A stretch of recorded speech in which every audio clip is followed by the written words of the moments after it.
Hello everyone, how are you all. I hope आप सब happy होंगे और हेल्दी होंगे। तो इस चैनल पर मैं बात करती हूँ इनफर्टिलिटी ट्रीटमेंट की और प्रेगनेंसी की। तो आज की वीडियो में हम बात करेंगे कि अगर फर्स्ट आईवीएफ फेल हो जाता है तो सेकंड आईवीएफ में डॉक्टर्स क्या कर सकते हैं ताकि आपकी जो है आईवीएफ सक्सेसफुल हो। और सेकंड नंबर पे मैं बताऊंगी कि आप पर्सनली क्या कर सकते हैं जिससे कि आपका जो फर्टिलिटी है वो इंक्रीज हो जाए, मतलब आपकी आईवीएफ सक्सेस होने के चांसेस बढ़ जाएं।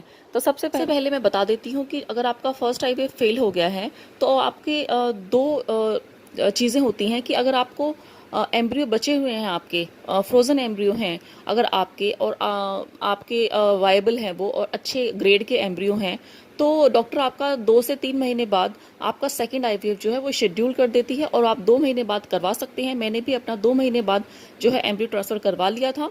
फ्रोजन एम्ब्रियो थे और अच्छी क्वालिटी के एम्ब्रियो थे। मेरे 3 एम्ब्रियोज बचे हुए थे। अगर आपका एक एम्ब्रियो भी बचा हुआ है तो भी आप सेकंड आईवीएफ जो है वो एक एम्ब्रियो से करवा सकते हैं। बात करते हैं, अगर आपके पास कोई फ्रोजन एम्ब्रियो नहीं बचा है तो आपका जो है वो पिकअप दोबारा से होगा। वो सारे प्रोसीजर आपके दोबारा होंगे और दोबारा से पिकअप होगा, दोबारा से फर्टिलाइजेशन करवाई जाएगी और दोबारा से एम्ब्रियो जो है या तो फ्रेश एम्ब्रियो ट्रांसफ़र करेंगे या फिर दोबारा से उनको फ्रीज करके फ्रोजन एम्ब्रियो से आपका दोबारा से एम्ब्रियो ट्रांसफ़र होगा जैसे आपका फर्स्ट आईवीएफ में हुआ है। तो ये दो तरीके होते हैं एम्ब्रियो ट्रांसफ़र करने के। अब बात कर लेते हैं कि टेस्ट या कोई प्रोसीजर जो है जो करा लेने चाहिए वो कौन कौन से हैं। तो देखिए, अगर ज़्यादातर डॉक्टर्स का जो प्रोटोकॉल रहता है वो ये है कि फर्स्ट आईवीएफ जो है वो नॉर्मली पिकअप और एम्ब्रियो ट्रांसफ़र कर दिया जाता है और हिस्टोस्कोपी नहीं की जाती है फर्स्ट आईवीएफ में। ज़्यादातर प्रोटोकॉल यही है और सेकंड आईवीएफ से पहले वो आपकी हिस्टोस्कोपी करते हैं। तो ये प्रोटोकॉल डॉक्टर्स का रहता है।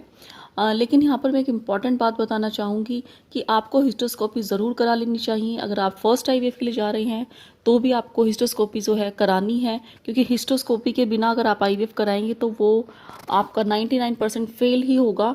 क्योंकि हमें कुछ पता नहीं लगता कि हमारे यूट्रस में क्या प्रॉब्लम है, क्योंकि मुझे खुद कोई प्रॉब्लम नहीं थी। सिर्फ पीसीओडी थी मुझको, और उसके अलावा यूट्रस में एज सच लाइनिंग वगैरह सब अच्छी बनती थी, सब कुछ था, बट उसमें भी मुझे एडिशंस मिले थे जिसकी वजह से मेरे जो है मिसकैरेजेस हो रहे थे। और ये सब मैंने आपके लिए अलग से वीडियो भी बनाया है, आप उसमें देख सकते हैं। तो हिस्टोस्कोपी जो है वो आपको ज़रूर करानी चाहिए, उसके बिना आईवीएफ आप ना कराएं, और सेकंड आईवीएफ है तो आप ये ज़रूर कराएं। अब बात करते हैं कि हिस्टोस्कोपी के बाद एम्ब्रियो ट्रांसफर में कितना गैप देना है। देखिए, अगर आपको सिर्फ पीसीओडी है, उसमें उसके अलावा आपको कोई प्रॉब्लम और नहीं है यूट्रस की, या फिर आपको हाई ब्लड प्रेशर या हाई ब्लड शुगर या थायराइड, ये कोई प्रॉब्लम नहीं है, सिर्फ पीसीओडी है, या 4 महीने का जो है वो गैप देना है एम्ब्रियो ट्रांसफ़र और हिस्टोस्कोपी में। मतलब अगर आपकी हिस्टोस्कोपी हुई है तो उसके कम से कम 4 महीने बाद, 4 से 6 महीने बाद आपको एम्ब्रियो ट्रांसफ़र कराना है। क्योंकि हिस्टोस्कोपी के बाद जो एंडोमेट्रियम है वो रेडी नहीं होती है इतनी जल्दी। कई बार डॉक्टर जो है वो नेक्स्ट मंथ ही कर देती हैं। तो कुछ केसेस को छोड़कर ज़्यादातर केसेस में आईवीएफ फेल हो जाता है अगर आप बहुत जल्दी हिस्टोस्कोपी के बाद एम्ब्रियो ट्रांसफ़र करा लो, क्योंकि एंडोमेट्रियम जो है वो रेडी नहीं होती है इतनी जल्दी। तो उसको टाइम देना होता है अपने आप को प्रिपेयर करने को। अगर एम्ब्रियो ट्रांसफ़र कर भी देते हैं और प्रेगनेंसी हो भी जाती है तो मिस कैरेज होने के चांसेस होते हैं, क्योंकि एंडोमेट्रियम इतनी नहीं होती बनी हुई अच्छी कि वो पूरी प्रेगनेंसी को कैरी कर सके। तो इस बात का आपको बिल्कुल ध्यान रखना है। लेकिन इसके साथ एक और बात भी है, अगर तो आपको अगर कोई और प्रॉब्लम है, कोई और आपकी सर्जरी हुई है, एंडोमेट्रियोसिस है या कोई और आपको थायराइड वगैरह की प्रॉब्लम है, तो आप इस बारे में डॉक्टर से बात करें। हो सकता है आपकी रिपोर्ट्स और आपकी हिस्ट्री के बेसिस पे डॉक्टर गैप कम देना चाहती हो। इंटेंशन से बेझिझक पूछें। आप किसी और डॉक्टर की भी सलाह ले सकती हैं, किसी और पेशेंट या जिसका सक्सेसफुल हुआ उससे आप बात कर सकती हैं, पूछ सकती हैं। तो इस देखिए, कुछ एडवांस टेस्ट एंड प्रोसीजर्स हैं वो आप कंसीडर कर सकते हैं, उनके बारे में सोच सकते हैं सेकंड आईवीएफ में। तो मैंने इस पर अलग से वीडियो भी बनाई है, यहाँ मैं आपको ब्रीफ में बता देती हूँ। तो देखिए, पीजीटी टेस्ट जो होता है वो एम्ब्रियो की क्वालिटी चेक करने के लिए होता है। अगर उसमें कोई एबनॉर्मेलिटी होती है तो उसको ट्रांसफ़र नहीं किया जाता, और अगर उसमें एबनॉर्मेलिटी नहीं होती तो दैट मीन्स वो अच्छा एम्ब्रियो है और आपको जब ट्रांसफ़र होगा तो आपके चांसेस बढ़ जाएंगे। तो दूसरा प्रोसीजर होता है असिस्टेंट हैचिंग। असिस्टेड हैचिंग, तो उसमें क्या करते हैं कि जो एम्ब्रियो की आउटर जो कवरिंग है, प्रोटेक्टिव कवरिंग, उसमें थोड़ा सा कट कर दिया जाता है उसको, ताकि जो उसकी हैचिंग जो है एम्ब्रियो की वो अच्छे से हो सके और उसके इम्प्लांटेशन अच्छे से हो सके। तो ये बाकी मैंने प्रोसीजर्स अपने दूसरी वीडियो में बताए हैं, अगर आपको डिटेल जाननी है तो आप उसमें उस वीडियो को देख सकते हैं। तो इसी तरीके का एक और टेस्ट होता है ICSI, तो वो भी सेकेंड IVF में ही करते हैं अगर आपकी फर्टिलाइजेशन में प्रॉब्लम है। तो उसको भी मैनुअल फर्टिलाइजेशन है, आपके स्पर्म को लेकर एग में फर्टिलाइज करा दिया जाएगा मैनुअली। तो उससे जो है उन लोगों के लिए है जो जिसका स्पर्म काउंट कम होता है ऐसा कि आपका सेकेंड IVF जो है वो सक्सेसफुल हो जाए। तो देखिए, पर्सनली आप ये कर सकते हैं कि आप डाइट में चेंजेस करिए।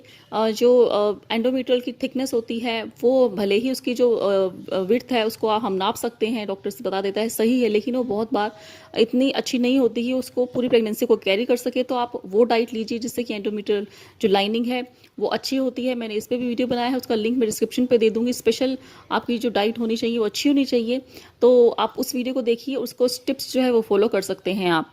और बाकी आप जो अपने लाइफस्टाइल में जो चेंजेस कर सकते हैं वो है, आपको ज़रूर आपको रेगुलर आपको वॉक करना है। अगर आप कोई और एक्सरसाइज नहीं कर सकते तो वॉकिंग तो एटलीस्ट आप कर ही सकते हैं। मॉर्निंग एंड इवनिंग में ज़रूर आप वॉक करिए, उससे आपको फ़र्क पड़ जाएगा। और उसके अलावा एक बहुत इंपॉर्टेंट बात मैं डाइट से रिलेटेड बताना चाहूँगी कि आप अपनी शुगर की लेवल जो है वो बिल्कुल कम कर दीजिए, यानी कि आप बहुत कम लेना स्टार्ट करिए शुगर। अगर आप स्पेशली उन लोगों के लिए जिनको PCOD है, तो अगर आप ये कर देंगे तो आपका आधा काम बहुत कम हो जाएगा करने वाला, यानी कि आपका आधा काम हो जाएगा अगर आप शुगर लेवल को अपना कम कर देंगे तो। बाकी डाइट की जो है वो आप वीडियो में देख सकते हैं। तो आप बैलेंस डाइट लीजिए, आप कलर्स को अपने डाइट में शामिल करिए, अलग अलग कलर्स को 7 डेज के कलर्स आप रखिए। इस तरीके से अगर आप डाइट में और लाइफस्टाइल में चेंज करेंगे तो डेफिनेटली आपका जो है सेकंड IVF के चांसेस बढ़ जाएंगे। तो देखिए, एक सबसे इम्पॉर्टेंट बात है जो एटलीस्ट डॉक्टर तो आपको बताएंगे नहीं, वो समझा भी नहीं पाते हैं इतना। तो देखिए, रिसेप्टिविटी होती है, मैंने अपनी हर वीडियो में ज़्यादातर बताया है, वो आपकी जो रिसेप्टिविटी है स्ट्रेस की वजह से कम हो जाती है। इस बात को आप डॉक्टर भी मानते हैं, कुछ डॉक्टर जो अच्छे होते हैं वो आपको बता भी देते हैं, लेकिन डॉक्टर्स के पास इतना टाइम नहीं होता है तो वो इतना डिटेल में नहीं बता सकते।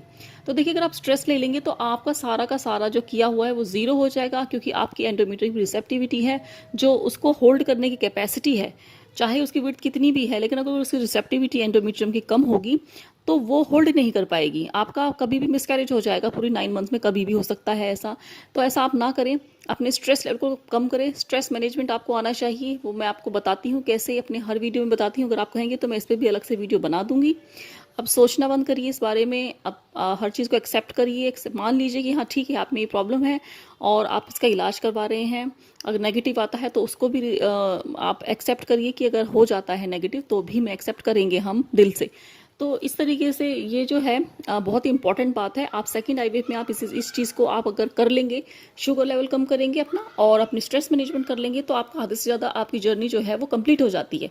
आप इस बात को मानिए, मेरा खुद का पर्सनल एक्सपीरियंस है। मैंने जो है मैं 10 सालों से मैं फर्टिलिटी ट्रीटमेंट ले रही हूँ।